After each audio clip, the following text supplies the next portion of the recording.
Good day, Toronto. Welcome to another episode of Real Estate Street Talk with Riyaz Rauf. Today, again, we have Mr. Varan from iConnect to help us to understand what's going on in the mortgage world. And there's a lot of talk in the mortgage industry with regard to interest rates. And also because the payments are increasing, people are wondering whether they should go into a fixed mortgage or stay on a variable mortgage, or for people who are coming in for renewal, whether they should renew on a variable or on a fixed one. So there's no better person than Varan to speak about it. Varan, what's your take on that? This is a hot topic. I answer this call every day. Once again, this is my opinion, so I'm not holding myself accountable for it. So it's purely opinion.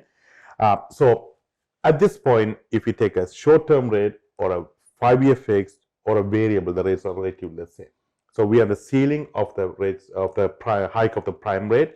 So going forward, we may see a small hike maybe once or twice, but going forward, the rates are going to start coming down. That's being said, that I still recommend a variable rate mortgage. Number one, the rates are going to start coming down. But when you lock in a 5-year fix at a higher rates, you are stuck there for 5 years. And there's also a lot of flexibility that comes with the variable rate mortgage that don't have on a 5-year fix. Let's say, for example, you get into the average size of the mortgage is 2.3 years. Yes. So that's being said, that either the mortgage get refinanced or broken or happen within 2.3 years. So why do you want to take a 5-year fix? So let's say, for example, you're with the bank A, that they don't qualify, you had to go to bank B, you're going to pay high penalties to break the mortgage.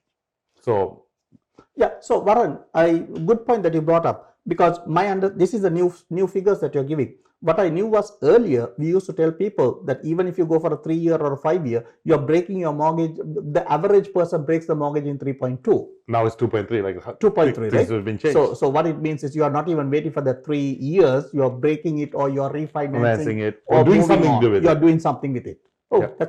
That's news to know. So that's being said, that I still believe in a variable rate, but rates are going to start coming down. I think it's a whole topic to discuss about. We are going to hit the recession, and the rates are going to start coming down probably in 2023, 2024. I still recommend a variable.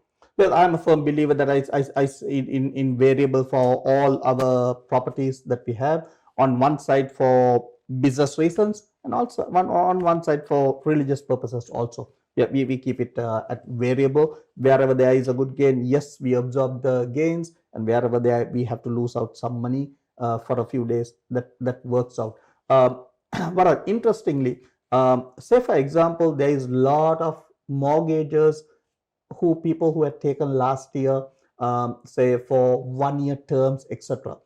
Most of them, are they coming in for renewal now, or has those renewals happened before? So most of the 1-year terms are with the B lenders. They are definitely renewing at a high rate. Okay. Sometimes the double of what they had. Like, for example, from 2.89, 2.99 to now they're paying about 5 to 6%. It's definitely the payments has gone up. But also keep in mind, whoever taken the mortgage, they've been stress tested. Okay. So is still within the guidelines they've been approved for them. So I don't think so affordability is going to be a big issue, because they've been stress tested. Yeah, because that's true, because they were stress tested last year at around 5.25%, and most of the new renewals are coming at 5.5%. But those are with the B lenders, even though the rates are higher, but they stress test is more than 5.25. Correct. So the other question that we have for you today is that, say, somebody who wants to buy, first-time home buyer who wants to buy, not many people know that they can buy with 5%. Yeah. Right? That's a big dilemma. A lot of people don't think it's not possible anymore. Yeah. I'm speaking to a few of my clients, newcomers, and I'm basically saying, since you are a young couple, you don't have children, don't look at buying a 3-bedroom house as your first home, because if you want to look for that, you have to keep on waiting for a long time till you accumulate that down payment you need. But you're never going to acclimate. By the time you catch up on it, the prices keep going up. So you're never catching up the 20. So the best that I'm suggesting is, best is moving to even a 1-bedroom condo at 550,000, because even at 550,000, your down payment is only about 26,000 that's required to put. That's right. So you can do it, and after 3 years, you may sell it and leverage that to move into a property. Do you see a lot of people doing that, especially the young people? We are seeing that, and also I advise the same for any one who says they want to purchase a property. That's actually cheaper than renting it. At least you're building some equity on it. Correct. And to rent those condos is almost $2,500 to $3,000 to rent the same $550,000 condo. Another curious question, Varan, because when people buy investment properties, I mean, 1 year ago, even when I bought investment properties, some of the property we always took the notion of rent as incomes, right? Yeah. And sometimes we found it difficult to qualify, sometimes it was easy to qualify with the amount of rent we were getting. But now the rents have increased by almost 30%. So in some places, even 35 to 40%. Yeah. How are those mortgages getting affected with those rent increases? Or positively or negatively? It's a possibility because it's easy to qualify right now, right? Because the banks always consider, like, once again, you need to have a 20% down to qualify that way. But the banks actually do a market rent analysis. So they send an appraisal to go and see how much this property can be rented out for. It could have been $2,500 last year. Now it's $3,200, $3,500. So now the qualifying has got easier in terms of investment properties, even though the stress test has gone up, it's kind of offset the increase in the rental income. Varan, one more thing, because I'm trying to maximize the time that I have with you. I also know that you are an investor, as well as your other business partner, Kajan, who you and Kajan work well as a team. The question is, as an investor, or if you're advising investors, what are the options that are available now? What's a good thing to do at this point in time? What will you do if things are on sale? I will do the same thing. You will buy, right? So as an investor, it actually makes more sense right now, because one of the biggest concern everyone has is the interest rates. Correct. As an investor, any interest you pay on the mortgage is a tax write-off. Correct. I had a client who called me today. He's a healthcare professional. He's a doctor, and he's like, "I have money. What should I do?" He has I'm like, "Pay off your principal mortgage, because the interest is a write-off." Yes. Even though he's paying 6% interest rate, I said, "Don't." He's like, "Are you crazy?" I'm like, "No. Think about it. You are not if you paid it off, you're going to pay taxes on it." Correct. And also the rents has gone up. So carrying cost will be probably even out with the interest rate hike and the rent hike. So it's kind of balanced off. Yeah. So and things are on sale. So it's a time to buy.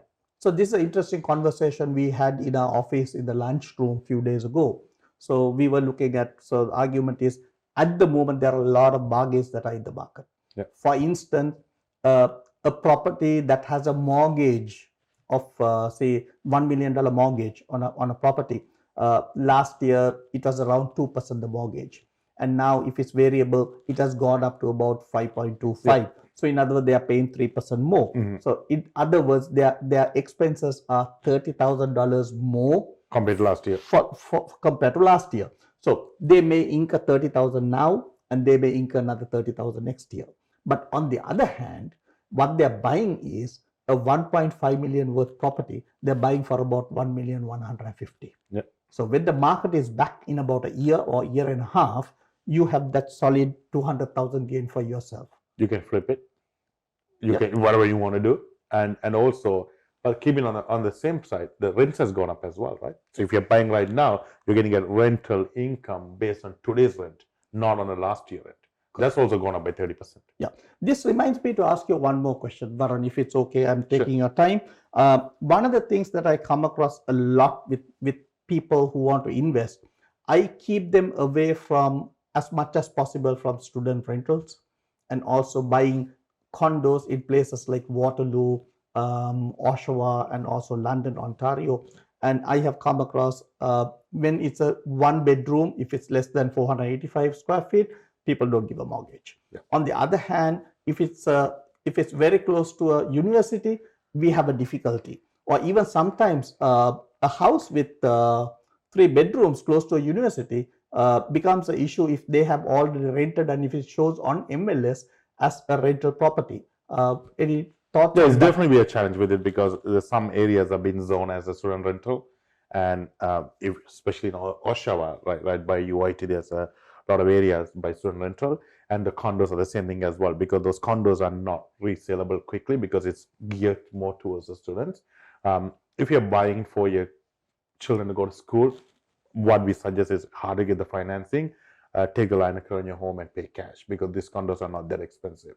And some of them are rooming houses, because some is been known based on the geographical area is been known as a rooming house. So it will be a tough getting a financing on it. So if you're planning to buy those properties, make sure you, even though you're qualified in terms of the income, make sure you buy it with the conditional upon financing, get the appraisal done, reviewed by the lender, so they sign off on it. Yeah. So also this is very important in today's market. We are back in a nice market situation where we can buy properties with 5 days conditions or 3-day conditions, and there is no major overbidding. Although we lost out on overbidding on a property today in the morning, that's a different story, but not as bad as it used to be. So always remember, you as a realtor or you as an investor, if you're buying something, and if you're buying something close to universities, make sure there's a finance clause at least for 2 days to run that document through the bank to get your mortgage approved.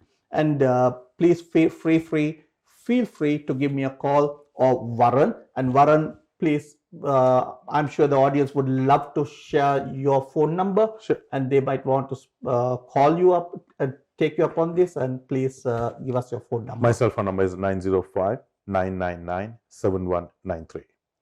Thank you very much, Varan. And also to the audience, thank you very much for spending time with us. And if you like these programs, please share it with your friends. And also, I would appreciate if you can subscribe and smash the bell button. And also, as always, I tell you, I am an investor. I love not selling properties and accumulating as many properties as possible. Please speak to me before you make the decision of selling that property. I will try to do everything possible for you to keep that property and then own another property as you want to.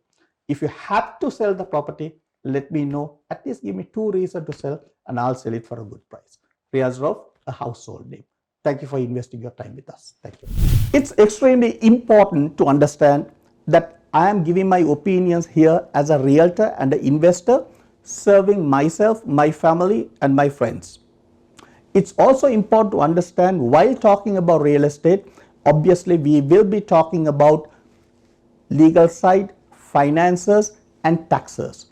However, I am not an expert on those, and I urge you to seek expert advice when it comes to those 3 matters.